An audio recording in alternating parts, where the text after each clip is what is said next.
Today on Monkey Life, worries for woolly monkey Oriana. So it looks like sort of quite a big left atrium. That's usually suggestive that there is significant heart disease. A bust-up among the chimps.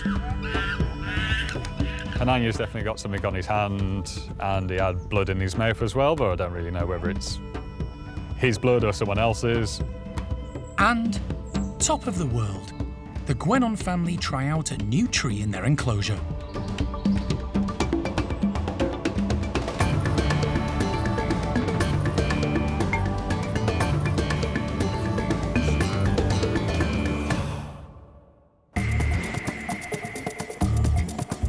Monkey World in Dorset, buried deep in the English countryside, is the largest sanctuary of its kind on the planet.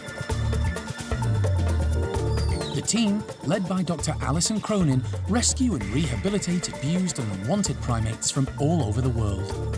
Hopefully she'll walk in as well as he did, so this would be fantastic. Fingers crossed. The park provides a home for more than 260 primates from 25 different species.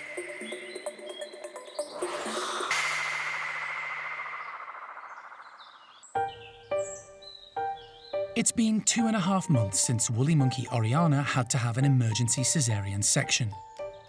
It was a traumatic and sad day for everyone. Oriana survived the ordeal, but sadly, her baby did not. During the procedure, the team grew concerned as they discovered a number of worrying issues. It was hard to determine if they were purely pregnancy-related or if the woolly monkey had other underlying health problems.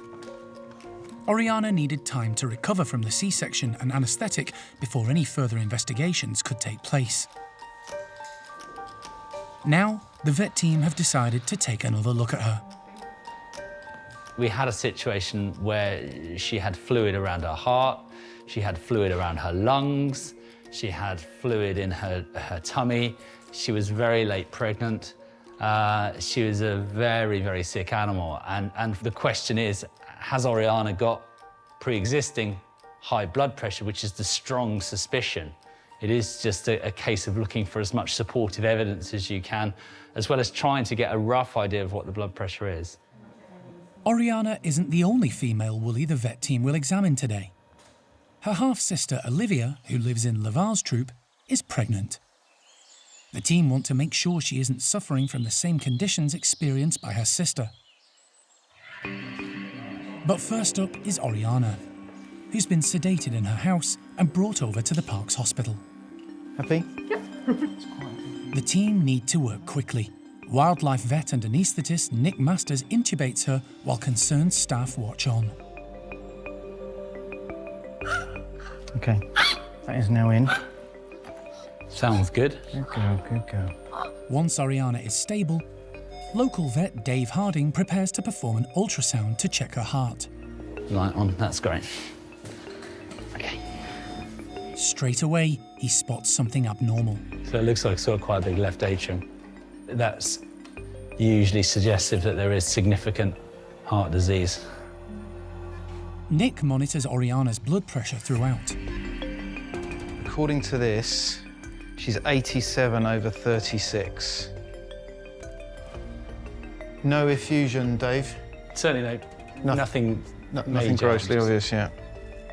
There's no sign of the pericardial effusion or fluid around the heart the female woolly suffered during pregnancy. But her blood pressure isn't what they expected. Actually, her pressures are low, if anything. And in the past, I've done this on woolly monkeys. Even under anaesthesia, their pressures are really high, so something slightly different going on here. So what's your plan, Dave? I'm just checking that all the fluid's gone, and I'm just trying to get some measurements of her kidney size and her kidney appearance, just for reference, really. Dave completes his ultrasound checks. Next, the vet team want to take a series of X-rays of Oriana's chest, which they will compare later with her sister's. Once they're complete, Nick begins to bring Oriana round. As he does, her blood pressure rises dramatically. 177/112. It could be affected by the anaesthesia. Nick tries to get a more accurate reading. 193. 193 over 100. Okay, yeah, stop. I think we'll put it back now. Yeah. Okay. It's definitely above what we think is normal. So there is, we're sure, a cardiovascular blood pressure problem going on for her, which would have contributed to the problems with pregnancy. It's a huge worry. But today's examination has provided a lot of useful information about Oriana's condition. 2 of her heart chambers, what are called her right and left atrium, are enlarged, and that suggests that she has got some significant heart disease, and will probably be something that we'll need to manage going forward. Oriana recovers in her travel crate, ready to be returned to the house. Her half-sister Olivia is next on the vet team's list, and her health check could provide vital comparisons for the team on how to treat this complex species.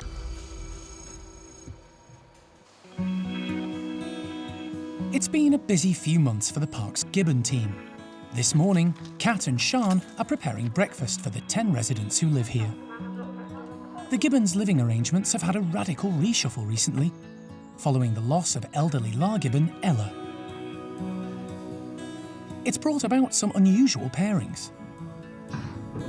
Currently, out of the 18 Gibbons that we have, most of them are in really nice pairs, but we have got a few single animals. So obviously, we don't really want anybody to have to live on their own if we can find a suitable companion for them. So we thought maybe Kitty and Theo might work out together.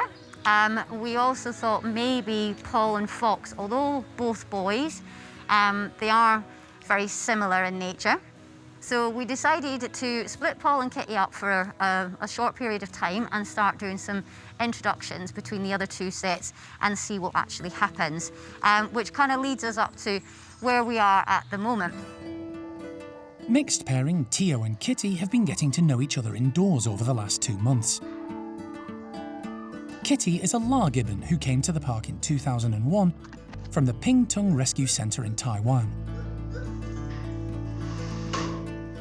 Golden-cheeked Gibbon Theo was born at the park to parents Peanut and Peng Yo. The introductions indoors have progressed well, but now it's time to go a step further and allow the pair access to the outside together. Let them burn off some energy, let them just be, you know, in the house, outside the house, moving around, eating, going about their business, and see what happens. We are also doing introductions between Fox and Paul as well. So quite a lot going on at the moment. We never say anything's a done deal because anything can change at any moment in time, but finger crossed it's going to be all right. With the pair playing happily indoors, Sean opens the slide to the outdoor enclosure. Theo loves the outdoors and heads straight out.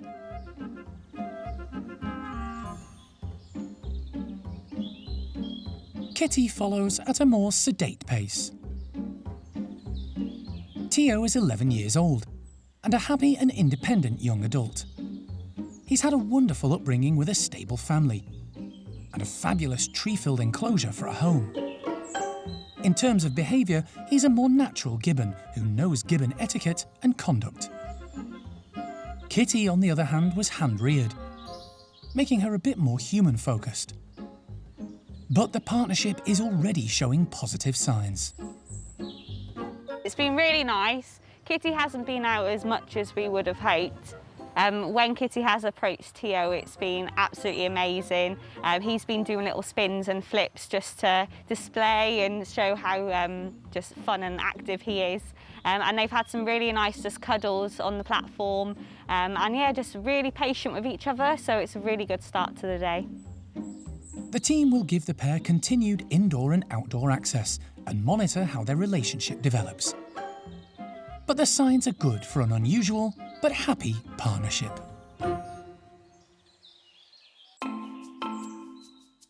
It's a busy day for the Woolly Monkey team. Female Oriana has been returned to her house and is being monitored as she recovers from a health check under anaesthetic, while her 5-year-old half-sister Olivia is en route for her examination. The team are confident she's pregnant, but less sure about when she's due to give birth.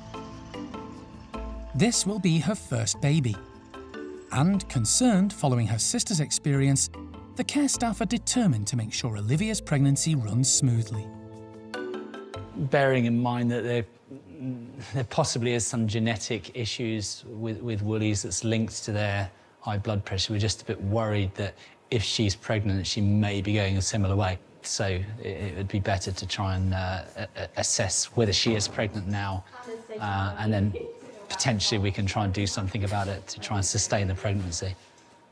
A quick inspection confirms the team's suspicions. Oh, yes. Yeah? I think so. I think so. Show that. Yeah. Sharon, she is pregnant. Yeah. While Nick intubates Olivia and makes sure she's stable, Dave prepares the ultrasound. Okay. Yeah, all right. First, he examines the fetus. Okay, that's Look at that. How cool is that? Look at this little heart going. Okay, so head is down. That's a sort of head diameter. That's 20, 29, 30, it's 3 centimetres pretty much. Halfway through. It's good news. Olivia's baby is healthy and developing well. She's more than halfway through her pregnancy. Dave moves on to checking Olivia's heart. You see that, Nick? That's the aorta and that's the left atrium there. Yeah, You see amazing. the difference? What a difference, yeah. All right. Looks like no pericardial. There's no fluid pericardial there. effusion, yeah. Olivia is not displaying any of the symptoms that affected Oriana so traumatically. So we're going to try and get some blood pressure measurements for comparison to... Oriana's a half-sister, is that right? Yeah, they share a father. Nick wants blood pressure readings he can use to compare with Oriana's stats during anaesthesia. There you go. So she's down at 74/28. It's low, much lower than we would expect if she was wide awake. Don't have enough knowledge to know how it compares, so it's unusual for us to anaesthetise non-human primates with this combination of drugs, or even with the ones we would more usually use, and immediately measure their blood pressure. So because they're a particular case, we're just making the effort to get our blood pressures on them straight away. But yeah, it's definitely low. Dave checks the rest of the woolly's vital organs. That's the thing obvious us to look at. Yeah, no, that's good. Olivia appears in good health. Baby looks fine. Heart seems pretty stable. It's in a good position. Seems to be relatively well developed. Her head is about 31 millimetres in diameter. So we're you know, sort of 3/4 of the way probably as a rough estimate. The team takes some chest x-rays to compare with Oriana's. That heart looks more... Looks more normal. Well, it looks, I mean, if you compare the two... Yeah, absolutely. Yeah, And so there's none that- of this. You compare that Yeah. to that. Yeah. You know, there's more of a left atrial Yeah. waste there, called Yeah. cardiac waste. Wow, that's excellent to have. What a difference. It's good, isn't it? Yeah, really Yeah. good. A final blood pressure reading just before she comes round. 117. So it's not doing what Oriana did. It's a lower and more normal reading than her half-sister, which is great news for Olivia, but raises concerns for Oriana. Olivia appears to be a fit and healthy expectant mum.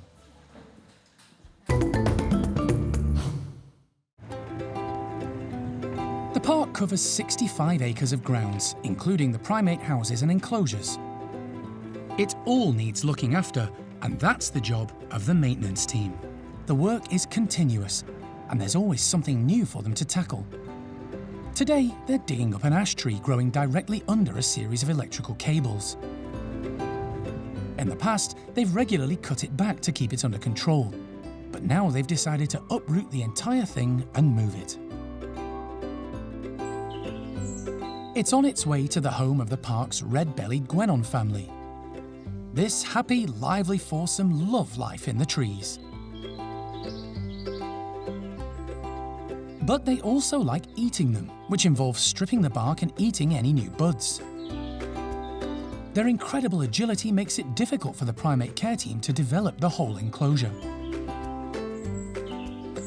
Open-top enclosures are lovely, but you are restricted by the amount of space. Everything kind of has to stay in the middle of the enclosure, not too much towards the outside, so if you run the risk of them bouncing and leaping over the outskirts. So we would actually quite like to put a cage or a roof over this enclosure. That means we can utilise all areas of the enclosure and, you know, move it away from kind of like the central area that we do have. Plant some more trees around, you know, the enclosure as well, and then maybe add some more ropes or hosing or something to help increase their space and increase their enclosure space by giving them more opportunities.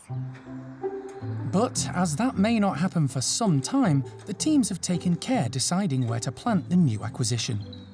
Now it's in place and well watered, time to see what the family of four will make of it. They don't hang around, heading straight for the new tree. Nothing quite beats natural planting for many of the primates at the park. It helps develop and encourage natural behaviours, something this group demonstrate in abundance. Red-bellied guenons come from the forests of Nigeria and Benin and spend most of their lives in the trees. Parents Nia and Benny arrived at the park via the Lebanon 3 years ago. They're actually smuggled out of the wild, so they've got, you know, very strong wild instincts, and they like to test, you know, their abilities and how springy they are. The two youngsters, Nala and Biff, are just typical kids, bounce all around the place. So it's really nice being able to put live trees into the enclosures because it helps encourage all those natural behaviours of climbing trees and eating off the buds. But you do run the risk of those trees being killed because of the amount they're being used by the guenons. Benny and Nia's female offspring are the liveliest pair at the park. Their agility and confidence has no limits.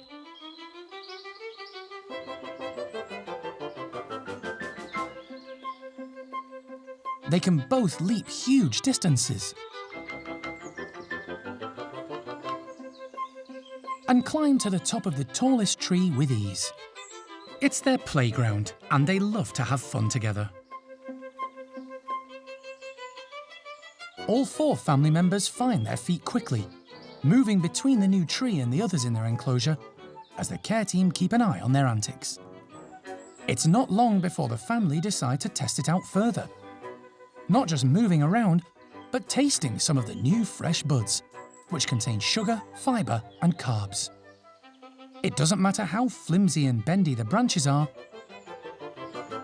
or how high off the ground, their ability to reach the tasty buds at the end is phenomenal.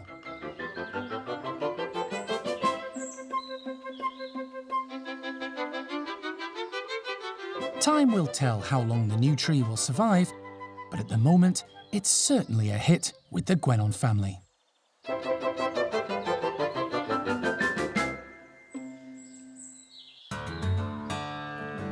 There's been a bit of a bust-up at Hananya's chimp enclosure this morning. The care team didn't witness the altercation, just the results of it. Sean and vet nurse Saffron are taking a close look to make sure no one's been seriously injured.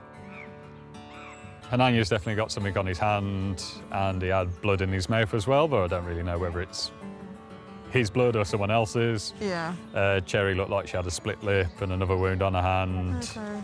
Johnny had a cut on her head. Okay, but no one looks like they're moving awkwardly or any sort of discomfort. They're just doing the usual rounds. The troop are now busy licking their wounds, or someone else's. This is the core of Chimp Society. Half of it is beating each other up, the other half is kissing and making up afterwards. So this is just basically pretty perfect chimp behaviour. We've had a big falling out, but we're still a family, so we groom each other and reaffirm all our relationships afterwards. Chimpanzees are volatile social animals and live in large groups with a strict hierarchy. At the pinnacle is the alpha male, whose duties include patrolling territory and dishing out discipline. This comes with various benefits, but can be stressful. Several male lieutenants back up the alpha male in a series of alliances. At Hananya's, Simon and Shamak fill that role. The females have their own hierarchy, maintained mainly through relationships and personality rather than aggression. Chimps enjoy close bonds, but fights do occur and can be noisy and violent. There have been grumblings at Hananya's recently, but the severity of this morning's clash was a surprise. You always hope during the nice sunny days that they're just going to spread out in the enclosure and sit back and relax in the sun. So it was always quite sad when you just thought, oh, can you not just get on and just enjoy the sunshine? But like I said, chimps are going to be chimps every now and again. They're going to have these little squabbles. But yeah, hopefully the rest of the day is just going to be everyone kissing and making up. That looks on the cards. Leader Hananya is surrounded by the rest of the troop, all wanting to reconcile and stay in his good books. They're also keen to look at the nasty wound he's collected. It seems today's scuffle may have been instigated by head girl Johnny. She's a large female, happy to throw her weight around. Johnny's in that weird place where, yeah, she seems to have gotten really high purely just through brawn, so she doesn't really foster her relationships very much. That's how you get ahead in chimp society, with, you know, making good alliances and getting your friends to back you up, and Johnny doesn't have any of that at all. Strange that she's got as far as she has in this group. Just shows how good of a fighter is, really. Sean and Saffron want to get an even closer look at some of the chimp's wounds. Oh, yeah, that's a fair old chobble, that. Hananya's second-in-command, Simon, has a particularly nasty cut on his foot. You silly man. That looks sore. Yeah, he skinned it up the side. Yeah. It's really sore. Don't think it's too deep. Sean calls the troop into their bedrooms in order to examine some of the cuts and grazes. Hananya! Cheers, come on, let me have a look at you. Hey, buddy. Chimps have a high pain threshold and also heal quickly. Most of today's injuries should heal within a week. Oh, yeah, that's quite nasty, actually. Yeah. So what's that, digit 4? Yeah. Thankfully, these are all just flesh wounds. So Hananya's hand looks quite nasty, but I imagine it'll heal really nicely. So it's more a case of just managing any discomfort and watching out for any signs of infection, and then starting him on antibiotics if we do feel it's necessary. At the moment, when they're so fresh, they can often look worse than they actually are, and you'll find by tomorrow morning, once the wound's had time to dry and contract a little bit, they're often looking a lot better. Fights and arguments are all part of chimp life. It's the making up afterwards that's important. And this group are very good at that. Enjoying each other's company and having fun.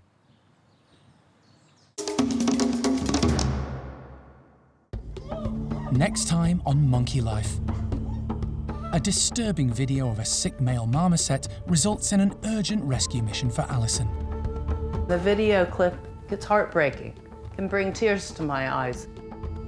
And the clever capuchins have a tricky, sticky puzzle licked.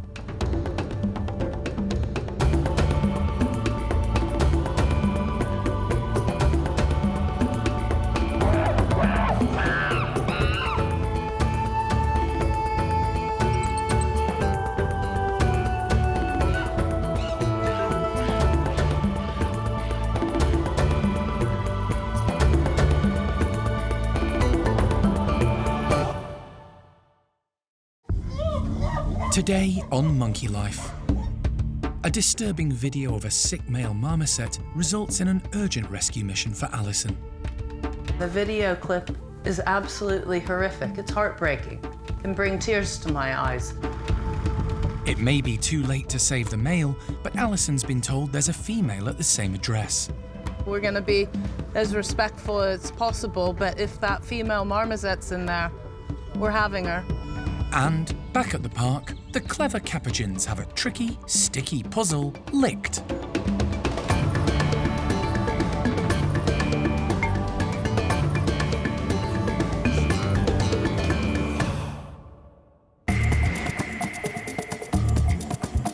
Monkey World in Dorset, buried deep in the English countryside, is the largest sanctuary of its kind on the planet. The team, led by Dr. Alison Cronin, rescue and rehabilitate abused and unwanted primates from all over the world. You just never know how it's going to work.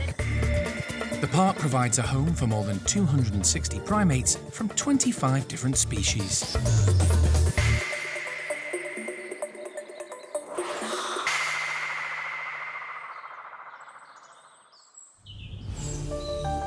This morning, Alison's preparing to leave on yet another rescue operation resulting from the UK's primate pet trade. And today's mission is one of the most upsetting she's had to deal with. Today's really not a good day. It's a nightmare, actually. One of the, again, I feel like a Groundhog Day, one of the worst cases I've sort of heard about. But last week, I was sent a video clip of a male marmoset from the pet trade, and the video clip is absolutely horrific. It's heartbreaking. It can bring tears to my eyes.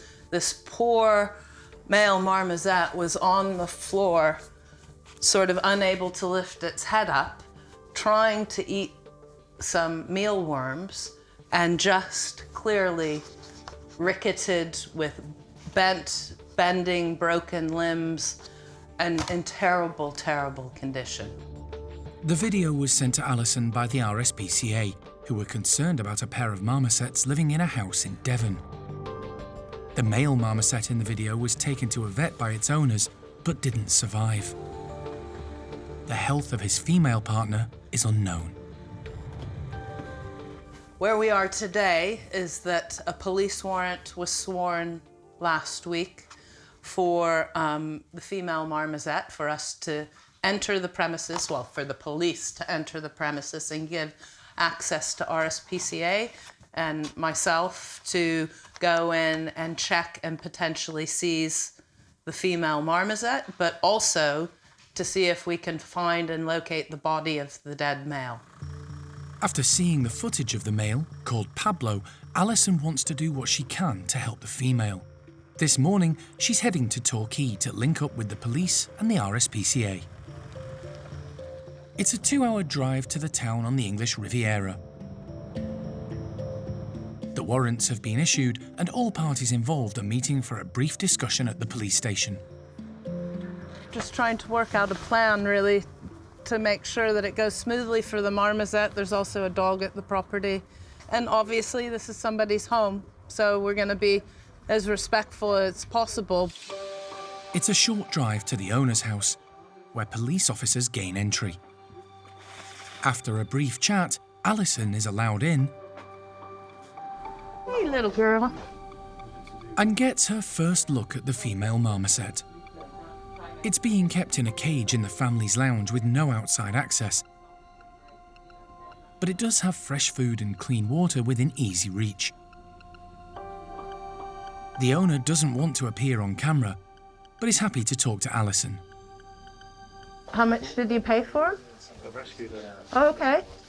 Where did you get them from? The both of them, I rescued them from a house where they wasn't being looked after, so we took them to see I wasn't doing a good enough job. Didn't know much about them either, so. Yeah, he took them on. And now you've got all of this going down. Yeah. The man has been looking after the pair for about a year. The female marmoset is called Carly and is extremely nervous. Pablo, the male, is buried in the back garden.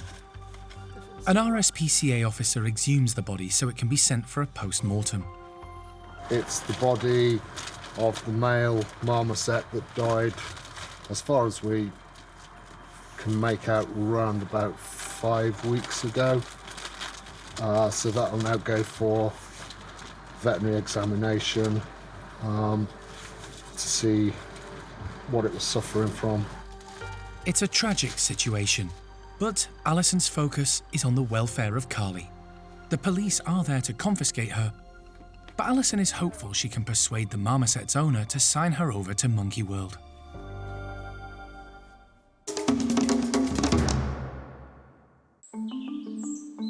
Chimps love routine, particularly at feeding time. Every morning, the bachelor boys have their breakfast in their outdoor enclosure.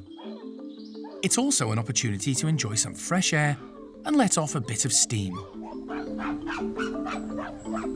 While the group are fully engaged outside, inside the primate care team get to work. There are bedrooms to clean and the playroom to prepare. Today, they're also busy making a surprise for the boys to help keep the group happy and active. We have some donated raspberries, which is quite exciting for them, and also we've got some locusts as well going into the bottles. When we get donations come in, we do try and give them to them as often as possible, just because it is really quite exciting for them. Gets them to use their brains a bit as well, to work out how to get the stuff out of the plastic bottles. And yeah, hopefully they'll really enjoy it today. Chimps eat insects and grubs in the wild, but the last time the bachelors were given something moving to eat, they weren't too enamoured. The huge hissing cockroaches definitely weren't to their taste. Today's locusts mixed in with fresh raspberries may persuade them to give it a go. It does depend on the individuals, so some guys will go straight for them because, as I say, it's really exciting. Other ones will actually collect and hoard them. Someone like Sammy will actually get a little collection of the insects going, basically because he's really quite greedy, where someone like Charlie might not actually pay that much attention to the insects. Time to see what the boys make of the lively locusts.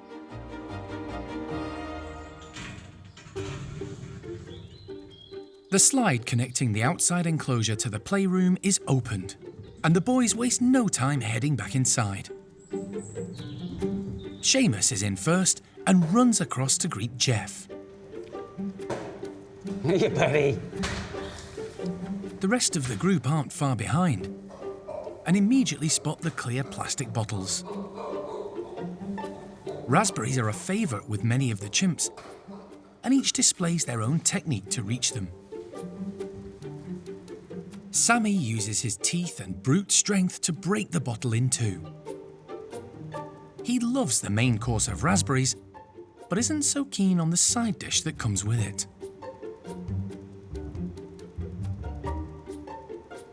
His friend, 23-year-old Seamus, does things a little differently, cleverly unscrewing the bottle top using his teeth before tipping the fruit into his mouth.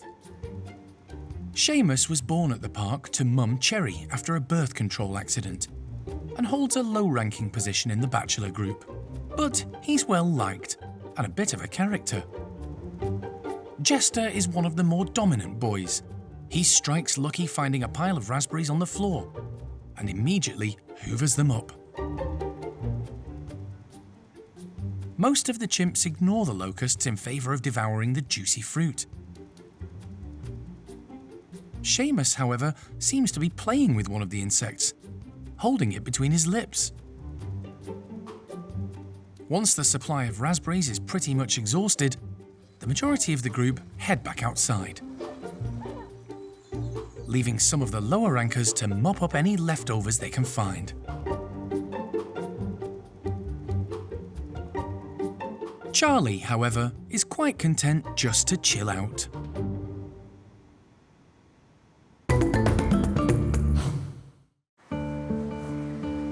At the domestic marmoset house, the team are preparing a bedroom for the potential new arrival, who could turn up within hours. They're waiting for news from Devon, where Alison is trying to persuade the owner of a female marmoset to sign her over to the care of Monkey World. We'll need to prepare the facilities we've got here depending on how bad of a state this female is in. It could be that she's all right condition-wise and isn't as bad as the male, in which case she can go into a normal marmoset bedroom. But if she's anything like him and has rickets anywhere near as severe as he does, we will probably not be able to put her into a normal marmoset bedroom. She will probably have to go into a smaller birdcage type scenario for at least a week or two, while we flood her with vitamin D3 and try and build her up and try and undo what damage we can. It's good news. The owner has agreed to sign over the surviving female marmoset, called Carly, to Alison. He understands Carly will get all the specialist care and attention she needs at the park, something he can't provide. I'm going to try and get Carly to walk into the box by scattering around some grapes and things and some waxworms. Are you watching, missus? Look. Oh, so tasty. But persuading the nervous little monkey into the travel crate is going to be a challenge. Good girl. Come on, then. Alison draws the curtains to help keep Carly calm. She tries to entice her into the box with waxworms. I know. I wasn't fibbing. I got loads more. But the female marmoset isn't convinced. Well, doesn't seem to want to be brave enough quite to walk in. There's only one thing for it.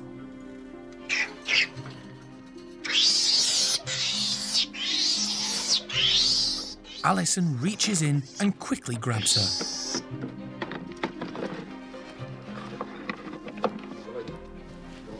Yeah, I put a glove on. I've learned that lesson before. Basically, she's saying, no, I don't want to go in the box, because she knew that something was up. And in the end, you can offer them the opportunity, but at some point it becomes more stressful when you're stalking them with your box and your waxworm. So sort of a judgment call at what point that you finally just say, get it done, quick, over, and now she's calm in the box, and she's got a soft blanket in there. And some food, and we have water bottle for her outside, so. Carly appears to be in reasonable condition, so could soon have the opportunity to bond with a new mate. She's looking pretty good to me. I think she does need that D3, but other than that, we'll get her going, and potentially we'll check her feces, because our veterinarians can do that in-house for parasites. And if she's all healthy, then she'll meet Comet probably tomorrow. So, yeah. And hopefully she'll have a better attitude with him than she did me. Yeah. With the paperwork signed and sealed, Alison is keen to get back to the park so Carly can settle in. They actually signed her over to me, so I'm now Callie's new guardian. It's really good for her. Now we just have to make sure that she's fit and healthy and has a long life ahead of her.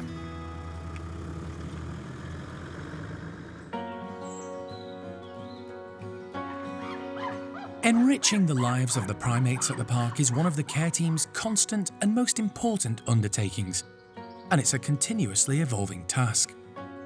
The aim is always to encourage natural behaviours and keep their charges engaged. To do this, the staff need to keep coming up with new ideas. But sometimes a good idea for one group can prove useful for another too. Like this mobile termite mound, which entertained the youngsters at the orangutan nursery. It proved such a hit that Toby is borrowing the idea and preparing to try it out on Erico's group of capuchins down at the lodge. They're quite versatile and we can use them in a number of ways. We use them like we do an artificial termite mound, where we hang them on the outside of the mesh and they have to reach through or poke sticks in to retrieve the treats. Or today, I'm actually going to suspend them in their outside enclosure, high enough up the ground so that they actually have to work a bit to get it, and they have to go along the hosing, and it will encourage Sean and Erico, hopefully, up off the ground a bit, because those two could do with doing just a little bit more climbing. Toby is smearing the inside of the kongs, which are attached to the boards, with honey and adding the capuchin's breakfast of sliced bananas still in the skin. Hopefully the honey, being a high-value item, will keep some of the more dominant individuals busy, giving the others a chance to get involved. The ability to climb varies in this group because there's a mixture. A lot of the older animals in here were wild caught before they were taken to the laboratory, so they're brilliant up the trees. Ringo, Abby Marlowe, Scarlet, Zoe, Binti will be right up the top of these trees on a sunny morning like this morning, getting the warmth. Erico can climb, he just can't be bothered sometimes. He doesn't need to so much because he's the dominant male. Sean isn't so great at climbing. He never has been, but obviously he has got the handicap of his fingers, which does hinder him. But yeah, everyone in this group is capable of doing at least some sort of climbing, so hopefully we'll get them up and off the ground and having to, use some different muscles for a change. Leader Erico is first out. He immediately spots the hanging feeders and heads straight for them. Not the most enthusiastic climber, this morning sees his love of food and puzzles spurring him on to check them out. The rest of the group aren't far behind. The capuchins are soon trying various techniques to reach the sticky honey and banana. Abby balances at full stretch. while elderly Binti defies her age, showing strength and agility as she clings on with one hand and uses the other to reach in for the treat. Not everyone has left the ground. Low-ranking Caesar has worked out he can reach one of the boards just by standing tall. But most are having a good workout and showing off their Mission Impossible skills. The two newbies in the group are settling in well, and Matty appears to have now accepted Eriko is the boss. His female friend, Louie, has fully embraced life in the large group. She's always on the go, loves climbing, and is finding today's task finger-licking good. She's not one of the wild-caught ones like, say, the likes of Abby Marlowe and Scarlett, so seeing her climbing around like that and sort of using her tail and using her sort of balancing herself, it's really good. She'll have used all sorts of core muscles there because she sort of has to balance on top of the board while sort of reaching down and getting the banana out and getting the honey out. So yeah, she's done really well. She seems to have really sort of thrived with it. In the wild, Capuchin monkeys are found roaming the tropical forests of Central and South America. They're an arboreal species. They spend almost all of their time off the ground in the tree canopy, foraging and travelling safe from terrestrial predators. Capuchin monkeys live in large mixed groups of up to 35. A single dominant male leads the troop. The species is considered to be the most intelligent New World monkey, able to assess and solve problems, especially when it comes to food.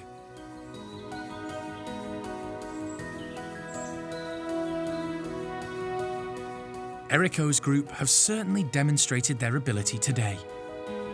This has been a really big success, and hopefully we can maybe make some more so we can spread them out more around the enclosure, and potentially we can try it on some of the other sort of smaller species on the park as well, like the lemurs and the spider monkeys and the squirrel monkeys.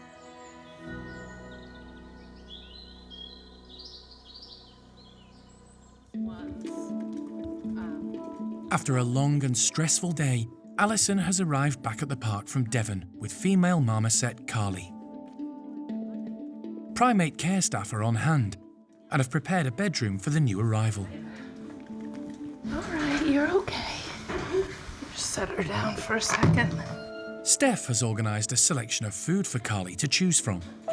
So I put a smattering of bugs in and just a couple of bits of grape and a couple of things. I want to overload her, and then I can always hand feed her a few bits. Yeah, she likes crickets and mealworms. Right, is everyone happy? I think so. Pop her in. The marmoset needs to be tested for parasites and given an all-over health check before she can mix with others living in the house. Until then, she'll be in a bedroom on her own, but able to see and hear her neighbours. Here we go. Hi. Hi there. Come on, Carly. Carly is slow to emerge, despite the enticement of waxworms. It's okay. Fine little tops. Feisty pants. She makes constant frightened vocalizations as she begins to explore her new surroundings. So she's feeling very feisty. She's wasted no time in telling us off for the situation, all these new people in this new place. Yeah, she looks pretty typical pet trade monkey. She's quite bright in her face, and she's quite sort of active. Bit of trembling in the arms and legs. Could just be nerves, because she's literally just moved into this scary new building with all these new faces and things she doesn't know. But it could also be from lack of moving on natural perching and not being able to climb about as much as she should be able to. Looks like a bit of a hunch spine there. There looks like a kink at the top of the back there, which would indicate rickets, which common pet trade issue. But yeah, we'll closely monitor over the next day or two, make sure we get some fecal samples so we can give her the all clear there, and just see what else we notice with her. The team are happy to just observe until she calms down. She's already gone into Steph's bed up there rather than her own, so I think she'll settle in just fine. The park's vet nurse and primate care staff will assess Carly over the next few days. If she gets the all clear and is settled enough, she'll be introduced to a new partner called Comet and can begin her new life in safe surroundings with company of her own kind.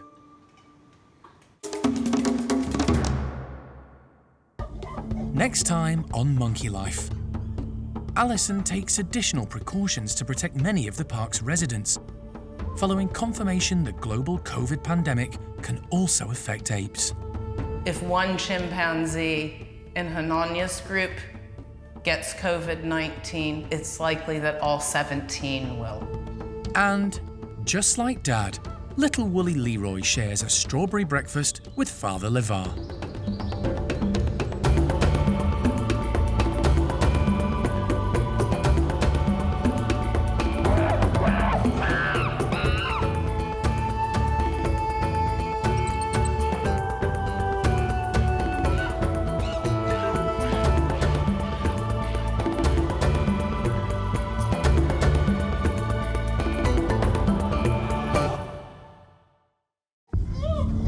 Today on Monkey Life.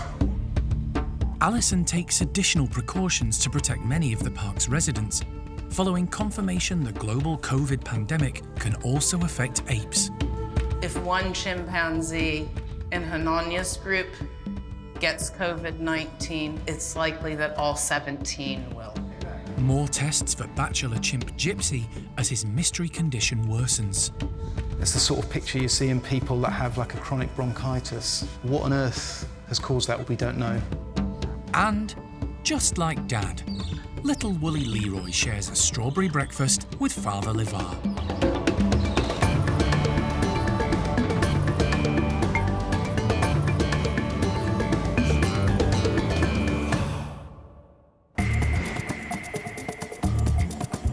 Monkey World in Dorset, buried deep in the English countryside, is the largest sanctuary of its kind on the planet.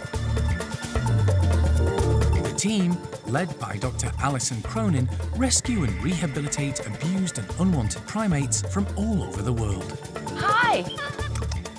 Look at that. Oh, he's fantastic. The park provides a home for more than 260 primates from 25 different species.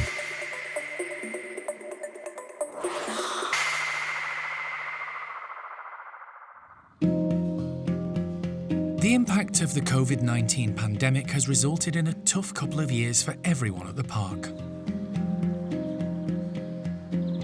The team have had the added worry of protecting the health and welfare of the animals from the virus. It's now known very clearly that a wide variety of animals can catch COVID-19. But of course, all of the great apes, chimpanzees, bonobos, gorillas, orangutans, human beings. So it's an issue for us.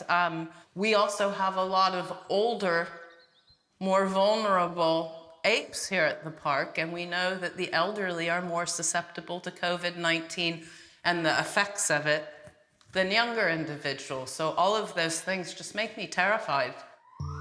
The team at Monkey World have been particularly cautious throughout the pandemic. Want to try this? See what you think. To mitigate the spread of the virus, the primate care teams wear masks and regularly check the temperatures of the gibbons and great apes. 35.8, that's a nice temperature, good boy. One species causing real concern are the chimps. They share a high percentage of DNA with humans and are, by nature, social animals. The park has 4 communities. We keep our apes in large groups. If one chimpanzee in Hananya's group gets COVID-19, it's likely that all 17 will. And it just, as I say it, I get chills down my back and it's worrying. But science has come up with answers which may benefit all large primates. COVID vaccines have had a successful rollout in the UK. and Alison has lobbied health officials for any spare doses no longer suitable for human use. She's keen to vaccinate the chimps, orangutans, and gibbons. It's a difficult one because there's no way that I would ever suggest that our chimpanzees should have a vaccine prior to another human being, but there are expiry dates. I've been able to get 10 vials, which in theory I can get 8 large ape doses out of each vial, and if you draw it up carefully, 9. So there's a little bit of a concern and risk, but we've proceeded cautiously, and we've set up a protocol for how we're going to do this cautiously and carefully. And as I speak to you, we've already given out the initial doses to a select few individuals and then monitored their reaction. And it's been nothing. One of the first recipients was Butch, one of the park's first chimps, who arrived 33 years ago. He's elderly, but in good health, and cooperative when accepting medication from the team. He's shown no reaction to the jab. So we're now rolling it out for everybody. And that's no mean feat, because altogether, we've got 51 chimpanzees. We've got 14 orangutans and 22 gibbons, if I'm remembering correctly. All the orangutans have now been vaccinated, and today it's the turn of Bart's group of 17 chimps. Hi. Hello. Just making sure that they're all perfect and without bubbles, but I think so. The primate care staff are well versed in administering medication. The larger animals at the park have all been trained to accept a hand injection. As a reward, they're given a treat. The team are using an extra high-value reward today. If you literally want to grab a bowl and put some of the malt loaf on it and then just see who follows you down, just disperse them out a bit. Before being given the vaccine, each chimp has their temperature taken and recorded. 36.3, Eddie, 35.6. Cool. Yeah, so you literally just want to go along and get everyone's temperatures. They'll be retested over the next few days to check for any fluctuations, which could become a cause for concern. Temperature done, it's time for the vaccination. Very good, Athena. Very good, my girl. Hey, well done. Good girl! Leader Bart is used to injections. He has a daily insulin dose. This is just nothing to him, really. The vaccination process for Bart's group goes smoothly.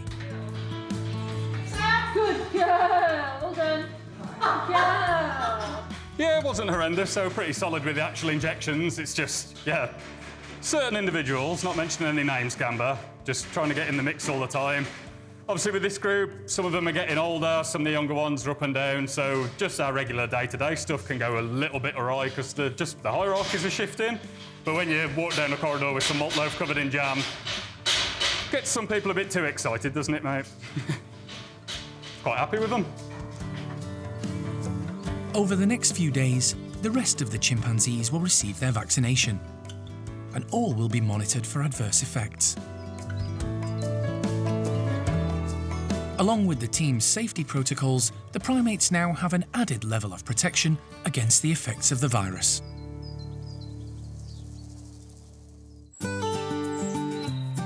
The majority of the primates at the park love to eat fresh browse, and not just the leaves, but the bark as well. It's an excellent natural source of fibre and nutrients, but can also be fun to play with. It's a great indoor distraction when the weather isn't so good. Today, the 5 orangutans in the nursery group are being provided with just such an indoor diversion, courtesy of the primate care team. They've covered the floor of the playroom with freshly cut bamboo.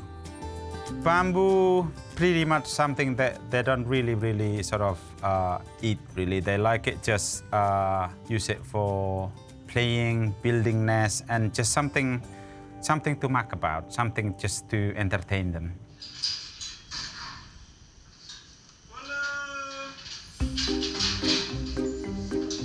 Jarno opens up, giving the group access to the large playroom.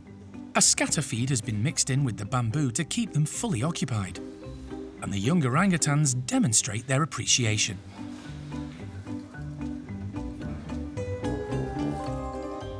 They're soon throwing it everywhere, immersed in making a good old mess and having lots of fun.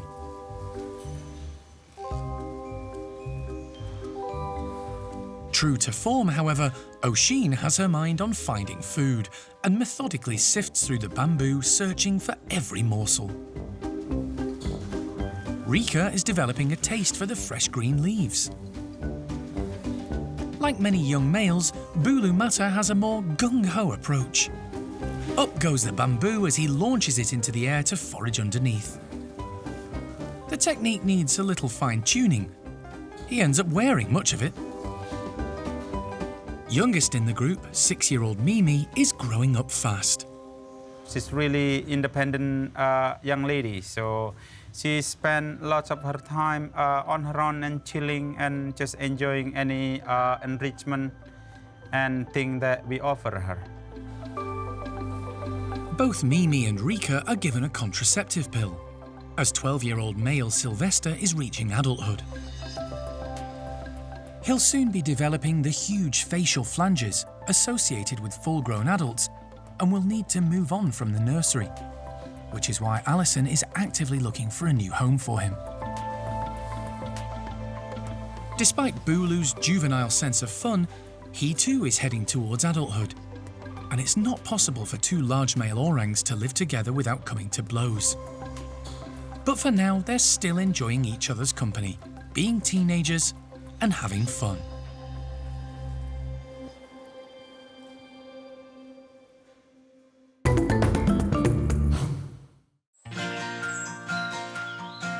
With more than 260 primates to feed and keep content all year round, the park welcomes generous donations of fruit and insects, particularly in the colder months.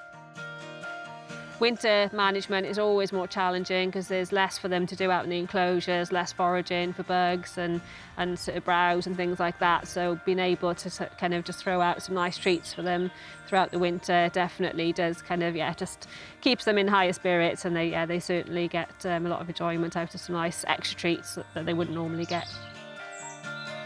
Sharon has prepared a colourful breakfast for Levar's troop of 7 woolly monkeys. She distributes a donation of strawberries mixed in with whole oranges and carrots all over the wonderful tree-filled enclosure. The aim is to get every member of the group outside and keep them busy and active on this cold winter's morning.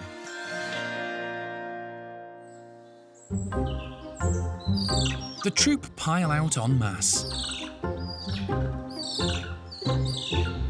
There's lots of excited trilling as they realise there's something different on the menu today. The natural enclosure, with a network of ropes and hosing linking all the trees, makes it easy for the troop to move around and search out the fresh fruit and veg breakfast.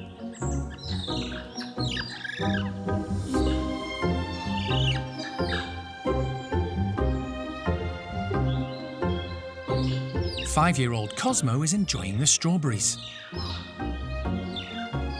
It's cold enough to see his breath, but that doesn't stop him devouring them one after the other. Strawberries are definitely a firm favourite. The park's oldest woolly monkey, Levar, and his 2-year-old son, Leroy, bond over their shared love of the fruit as they breakfast together. The primate care team are convinced there'll be a couple of new additions to the group in the near future. A health check last week confirmed Olivia is expecting a baby in the next couple of months. Olivia is doing well. She's not a very large pregnant female, but she is young. She is quite a small girl anyway. It's first time baby. So it is always, we really do struggle pinpointing due dates with these monkeys because they all present so differently. So we're keeping a very close eye on her, but generally in herself she's happy enough, and we're quite happy that she seems to be just progressing okay. It's a family affair. Olivia's mum Zingu is also thought to be pregnant, which could be a great help for her daughter, who'll be a first-time mum. I think Zingu will certainly be keeping a close eye and hopefully showing that nice sort of interest as well as dominant female. And I think having Zingu here in this group is definitely going to benefit Olivia when baby comes along. But that's in the future. For now, the group's focus is the tasty breakfast, with everyone tucking in and enjoying it.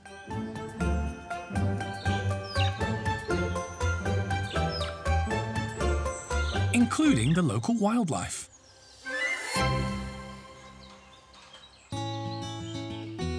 Recently, Enzo's group of woolly monkeys moved into a brand new purpose-built house, leaving their former home vacant. But not for long. The maintenance team are already busy converting it into the park's second nocturnal loris house. They're being quick about it too, because Alison is expecting another Bengal slow loris to arrive at the park in a matter of days. What I know so far is that it's a loris that's approximately 12 to 13 years old. The previous owner got her in from a confiscation, actually, out of Hong Kong. Now, that's quite interesting because she, in theory, and I'll see her CITES papers when she arrives, came from the same place that we got our loris from in Hong Kong. So a rescue center that the government takes wildlife and leaves them to care for it and try and find a new home. So she might have been through that same center at about the same time as some of the loris that we already have here. And I have been told that she is of similar size to our other Hong Kong loris, so she's a big girl. The new, currently unnamed loris has been living as part of a private collection in Cornwall, and to create some space for her, 3 of the park's original 6 lorises are being moved into the new accommodation. Nearly 8 years ago, Monkey World welcomed its first ever slow loris, Boo, who was rescued from the Maldives. Hi, you! 2 years later, the 5 lorises from Hong Kong joined her. Alison and the team wanted to try and learn as much as possible about this unusual, secretive species that so little is known about, to complement the work done at Dao Tien, the park's sister sanctuary in Vietnam, which rescues and releases lorises back into the wild. Now Bruce and females Boo and Bobby are moving into the newly converted home as part of that plan. We're popping them into their new rooms. We've put Bruce into the big playroom and we're going to put the girls into the bedrooms because the girls already live together, so they can have the sort of smaller 3 bedrooms. And then hopefully, when we've given them a little bit of time to settle, there's actually an intro panel that's been created between the bedrooms and the playroom with sort of a fine mesh on it. So we're hoping that once they've had a bit of time to settle, we can open that up, get Bruce used to the ladies next door and perhaps create sort of a working trio, but we'll see how that goes. Just like their name, the lorises are slow to emerge. But the red light nocturnal conditions help encourage the trio to explore their new surroundings, albeit at their own pace. It's been almost a month since wildlife vet Nick Masters visited the park to examine Gypsy. Since then, the bachelor chimp's blood test results have come back as normal, and a COVID test proved negative. It means there's still no obvious explanation for the abnormalities, which showed up in X-rays of the chimp's lungs. In the weeks since, Gypsy's condition hasn't improved. In fact, he appears to have deteriorated. Now, Nick and the vet team are going to have a second look. His breathing has become very shallow and rapid, which has made us quite suspicious that there's something else going on other than the chronic bronchial patterning that we saw in his lungs. He has also looked to lose some weight, and he's not quite behaving like his normal rambunctious self, which is very unusual for him. So we are quite worried about him at the moment, which means we want to have him down just for some further investigations, just to make sure that we're not missing anything and to make sure that we're treating him the best we possibly can. The day hasn't got off to the best of starts. Gypsy refused his pre-med and wouldn't cooperate when a member of the primate care team tried to administer the anaesthetic by hand injection. Nick has had to resort to Plan B and dart the chimp. We're just trying to minimise all that pre-anaesthetic stress if we can. Doesn't help physiologically, but we've done it now, and fingers crossed he'll be going down. Gypsy is taken straight to the park's hospital, where he's intubated and stabilised. Local vet Ruth Crossman is assisting Nick and will perform an ultrasound. So previously we took chest x-rays, but under quite difficult conditions in the enclosure. So it'd be good to repeat those. But you're all set up and ready to go, aren't you, with the scan? You can do the chest, I don't mind which. Oh, OK. Do you want to do x-rays first? Let's get the x-rays done first. Nick wants to do a number of x-rays to compare to the ones taken last month. He's looking for changes around Gypsy's vital organs, and his lungs in particular. Does this look generally quite radio opaque to you? I mean, we're not low on the settings, are we? So we're not really getting to see vessels coming from the heart or anything, are we? So he's got major changes in the lungs. It looks as if there's a sort of thickening of the walls of the airways and maybe some of the tissue between them. It's the sort of picture you see in people that have like a chronic bronchitis. What on earth has caused that? We don't know. We're speculating completely. So we're trying to treat him symptomatically at the moment. Heart rate has come down a little bit as well. 72 is what I was getting. An ultrasound should provide a clearer picture. Gypsy's heart appears normal. I think the left atrium that's quite nice one, the left atrium there, and it doesn't look huge compared to the left ventricle. Yeah. And they seem to be closing all right there. Yeah, absolutely. As does his spleen. Looks functionally normal, yeah? Yeah. That leaves his lungs. The team decide to perform a tracheal wash. A second tube is inserted down Gypsy's throat and a saline solution injected into the lungs before being drawn back out. We're just trying to get a sample of any sort of cells or bacteria that are present in the lung and to look to see whether that is normal or not. Looks very clear, doesn't it? Yeah, that's good. That's good. I mean, it fits with his very dry, unproductive cough. It's reassuring, but still doesn't get to the bottom of Gypsy's condition. A new set of blood samples is taken for comparison. Then Gypsy is put on the scales. 50.2. So his weight today was 46.2, so he's lost 3 kilos in 3 weeks. It's as good as we can do. No, I think that's as good as we can do, definitely. I'm sure we know, where the problem is. Yeah. We don't know exactly what the cause is. Gypsy is returned to one of the bedrooms at the bachelor house to recover. The team still don't have a definitive answer, but hope a course of medication will see him improve.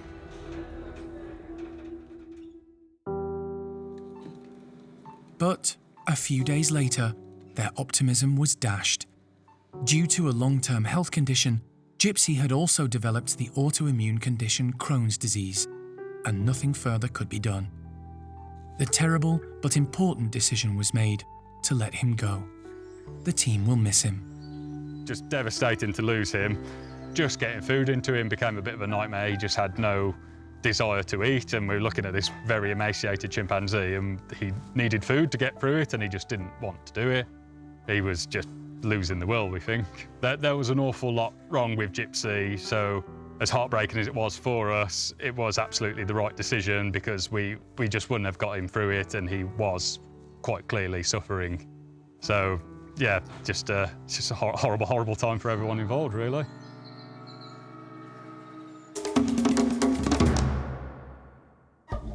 Next time on Monkey Life, Alison and the team welcome a new female loris to the park.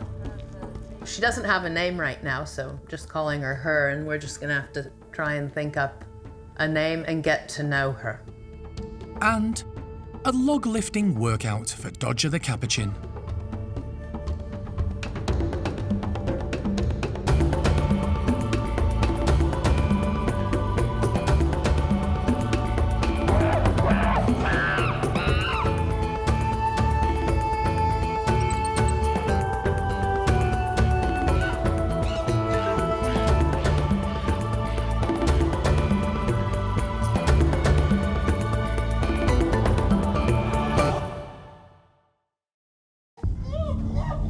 Today on Monkey Life, Alison and the team welcome a new female loris to the park.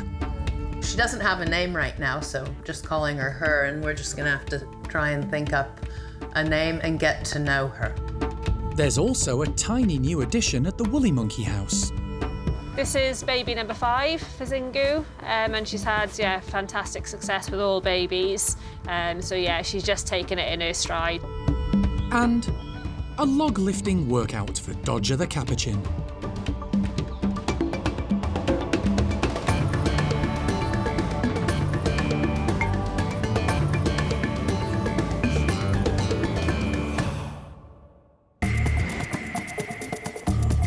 Monkey World in Dorset, buried deep in the English countryside, is the largest sanctuary of its kind on the planet. The team, led by Dr. Alison Cronin, rescue and rehabilitate abused and unwanted primates from all over the world. I'm shocked. This animal is living in fear of its life at all times. The park provides a home for more than 260 primates from 25 different species.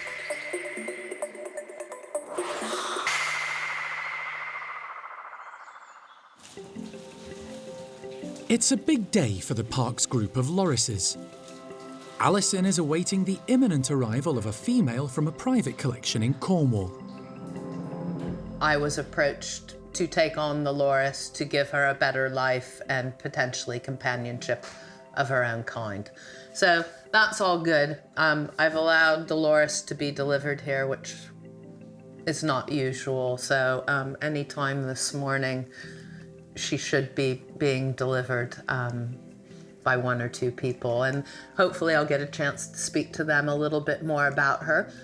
So primate care staff Steph and her team are gonna have a lot of work cut out for themselves just to make sure she's doing okay. She doesn't have a name right now, so just calling her her, and we're just gonna have to try and think up a name and get to know her. To make more room for the new female and the existing residents, 3 of the park's lorises have moved to a newly adapted nocturnal house. In the last few days, 2 of them, Boo and Bruce, have been getting reacquainted.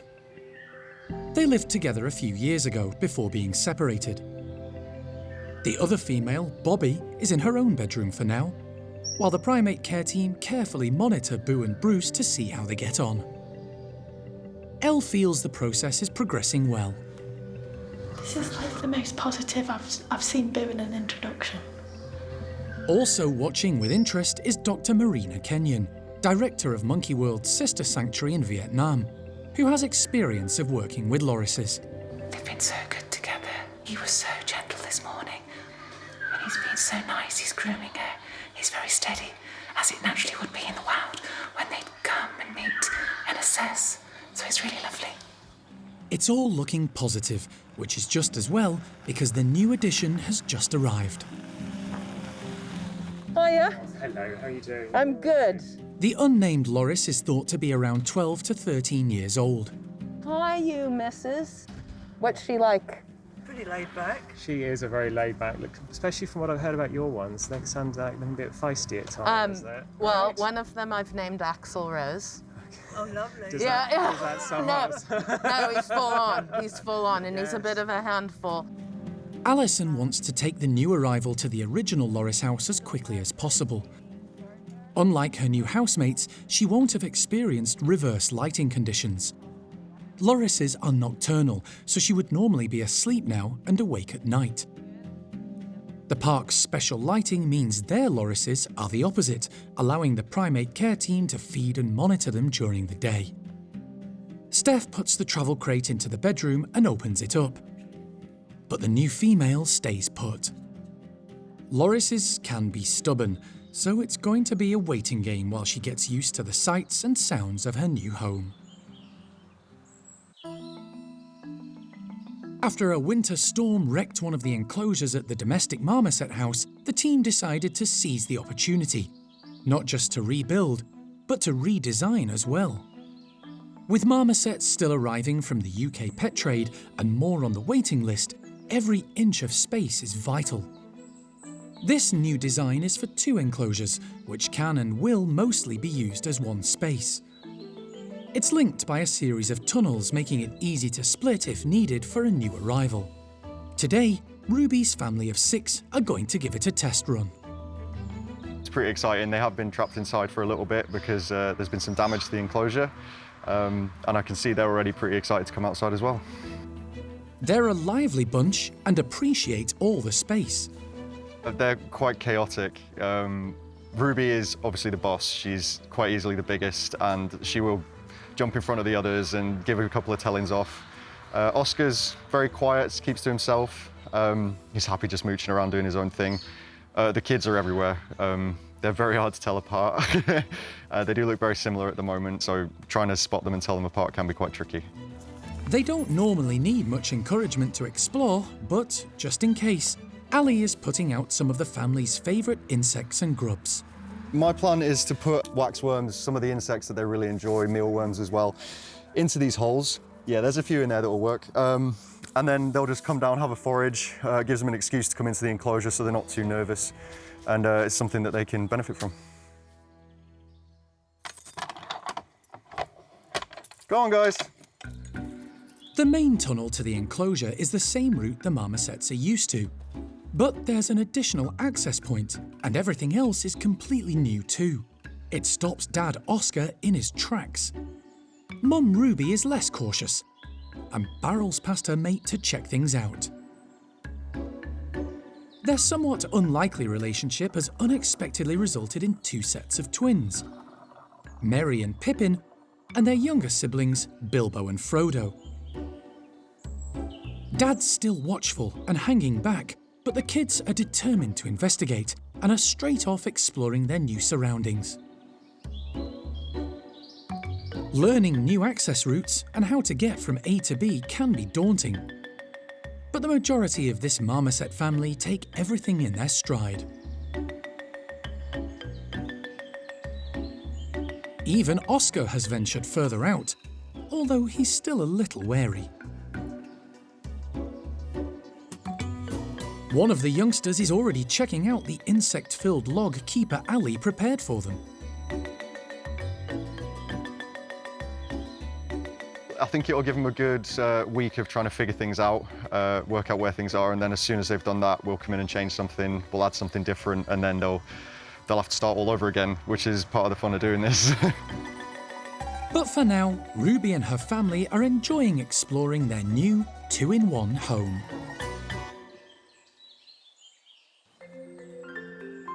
For the last few weeks, the primate care team have been excitedly anticipating the arrival of not 1, but 2 woolly monkey babies. They suspected first-time mum-to-be Olivia would be first to give birth, but experienced parent Zingu beat her to it. This is baby number 5 for Zingu, and she's had fantastic success with all babies. She's just taken it in her stride. She knows exactly what to do. It's only a few days in, so she's still taking lots of time to rest. It obviously takes quite a lot out of her having a baby, but she's really just kind of pretty chilled out with it all, and baby's looking really good. It's the ideal scenario for the team. They're hoping supermum Zingu will show her 5-year-old daughter Olivia the ropes. For Olivia, this is the 3rd baby that she's seen now with Zingu, so she's already sort of observed quite a lot of Zingu's mothering skills, but just the general care, cleaning up, checking around the back end and making sure everything's clean, encouraging the position for the suckling, so you can see that with Zingu sometimes where she's kind of manoeuvring a little bit and making sure baby's going in the right place. Also how she's interacting with the group, keeping out of the way of the big boys if they're charging around. So we're hoping that she'll just pick up all of these little tips and that she will be nice and calm when the baby comes. The team are keeping Zingu and the baby indoors for the first few days to keep a close eye on them and check the infant is suckling well and passing urine and feces. It's too early to be sure what sex the new arrival is. And there's also the matter of who's the dad. We've got a massive big question mark over who is the dad. We've got 3 big boys in this group. Zingu is a particularly popular lady and she spends time with all 3 of those boys. So I'm not sure it's going to be very easy to pinpoint. We do record when we see any kind of interactions with Zingu or any of the other females with what males and what they're getting up to. But there's a great deal of time that we're not with these animals. Levar himself is quite elusive, so you'd quite often find that he might choose to be with Zingu when we're not watching because he doesn't really like us to see what's going on with him. So it's going to be very difficult for us to pinpoint on this occasion who is the dad. The team are just happy mum and baby are healthy and doing well. But there's no time to relax. The baby's half-sister Olivia is due any day. And the hope is that birth goes just as smoothly.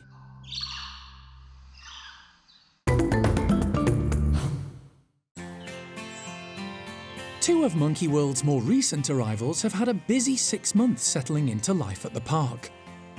Patus monkey pairing, Mr. Patus and Penelope, were first housed alongside the Guenons.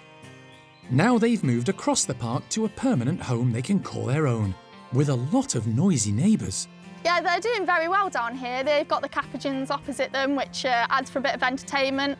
They vocally talk to the spider monkeys in the morning, they alarm call and have a bit of a chat. And also they really love sitting high up at the top end of the enclosures because they can see the stump-tailed macaques opposite them. So they're getting on really well down here. It's a lot bigger and it's a lot more exciting than when they first came.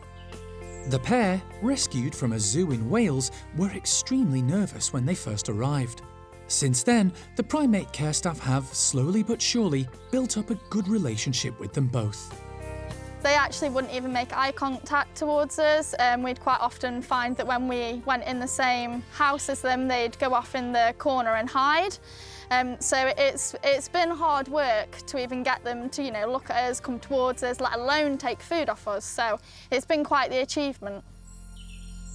One of the most effective methods used by the team to build trust and establish a bond is operant conditioning. Hi, mister. Or clicker training, as it's also known. Hand. Good boy. It entails an animal being asked to do something in exchange for a reward. Good boy, Mr. P. Hand. Good lad. Elle has been working with Mr. P and Penelope for the last 2 months. This is something that's even took us a long time to get them to the position where they feel comfortable to come over, let alone take food reward. So at the minute I'm working with Penelope, just taking food from me and not snatching it. Obviously that comes with time and comes with confidence. And Mr. Patas, I'm trying to get him to stay in one station spot at one time. So I'll go over to her and I'll click and I'll reward him for staying still. Most of the primates at the park have experience of operant conditioning. It builds confidence and trust with their carers, allowing the staff to get up close, vital for checking on health issues or giving medication. Good boy. Mr. P is further along with his training than his partner. Hand. Good lad. He's a very clever animal, so just getting him to sit here almost doesn't feel like enough. He seems to get a little bit impatient and he wants to do more. And also because he's now made the association between the clicker and he's getting more confident with his training, we can then start training other things such as presenting feet. We can start presenting open mouth so we can look inside his teeth and other things like that. There's no doubt Mr. P is the more confident of the two, but Penelope is beginning to come into her own. Good girl. When she starts to get more confident, her personality starts to shine. So even though it seems she's very shy, she's not really. She's actually quite the character, really. It's testament to the care and dedication of the primate care team for their charges. The two Patas have come a long way in just 6 months, and everything is pointing towards a positive future.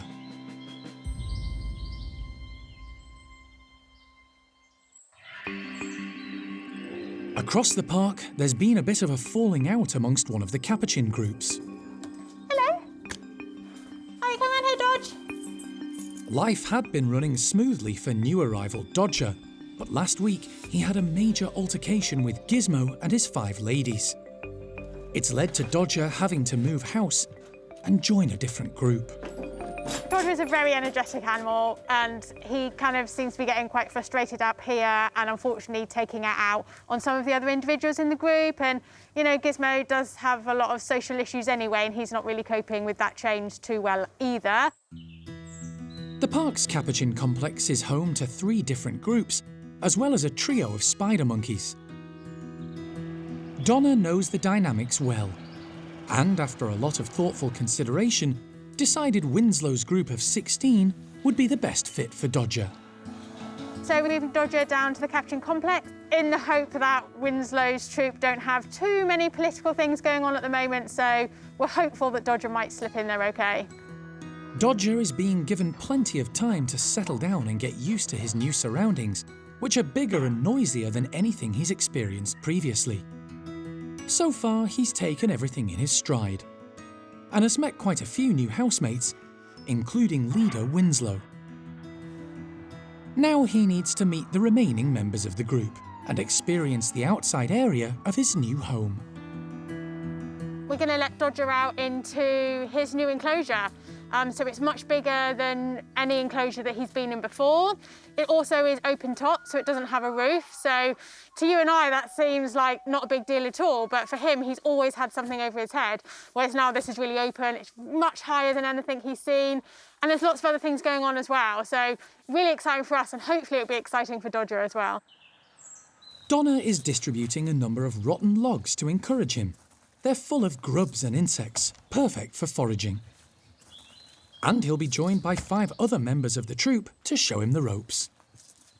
Norman and 4 other females who are all used to the enclosure, so they know their way around, they know where everything is that surrounds the enclosure. So that should help Dodger because they'll be really relaxed and they'll just crack on, and hopefully he'll just follow their lead. Ready, Dodger? Donna opens up and a cautious Dodger heads outside. He has a good look around, taking it all in, but he's a confident male and soon sets off to explore. 5 of his new housemates are outside ready to keep him company. Fifi's already foraging through the log pile for grubs. Dodger joins in. Capuchins love insects, and the logs are the perfect encouragement to indulge in the natural behaviours innate to the species. Dodger's technique is a bit gung-ho. Donna's pleased to see him confidently going back and forth from outside to in on a number of occasions. He's not even concerned when a herd of deer appear alongside the enclosure. He's totally focused on foraging for insects.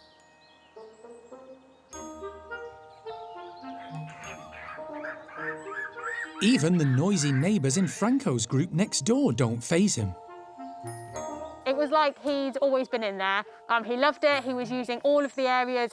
There were some areas where he could see Franco's troop next door as well. So that was very exciting for everybody.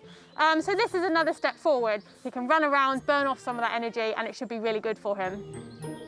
It's looking like a positive change for Dodger and a more natural life within Capuchin society. His next hurdle will be coming together with the entire group as one. And so far, the signs are positive.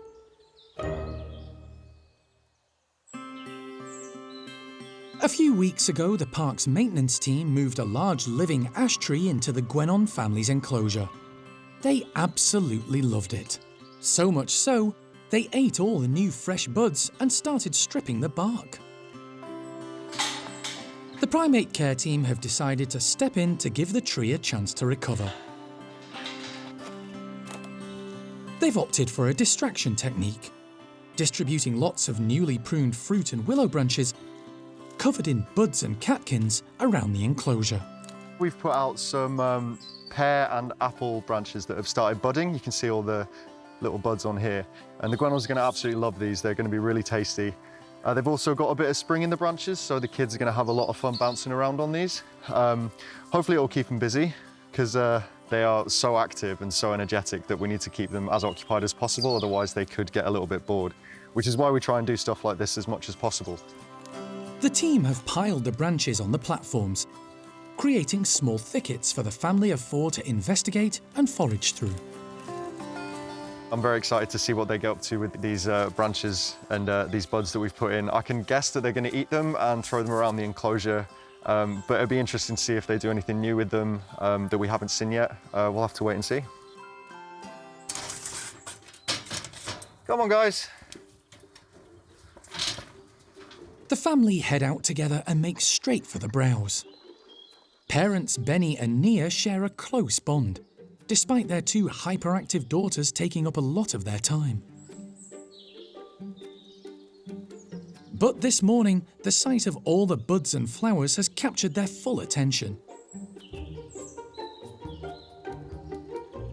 Mum, Dad and the youngsters are all tucking in. Guenons are natural foragers and live in mangrove forests, travelling through the tree canopy. Fresh leaves and buds make up part of their diet, as well as fruit and insects. They have well-developed cheek pouches allowing them to forage across a wide area, before finding a safe place to chew and swallow their food. Their hands are similar to humans, meaning they can easily manipulate the buds from the branches. Sisters Nala and Biff soon discover the branches bend and move as they climb, perfect for playtime. The girls don't give Dad Benny a moment's peace. But every now and then he puts them in their place. Benny likes to keep himself to himself. He's an older gent. He likes to sit by himself, and often he'll groom with Nia as well. Nia is always pretty focused on the girls. She always likes to know what they're up to, but they're at that age now where they can pretty much go off and do whatever they want. That quite often involves charging around the enclosure with each other. They're very energetic, so the sooner we can give them a lot more space to use, the better. And that's going to happen soon. A dramatic change to the Guenons enclosure has been in the planning for some months. The scheme involves a roof, which will create a lot more height. Lots of shrubs and trees will be added and linked with hoses. It'll mean a better use of space for the high-climbing Guenons, giving them lots more room to move around. The changes will involve a few weeks of disruption, but the benefits will make it all worthwhile.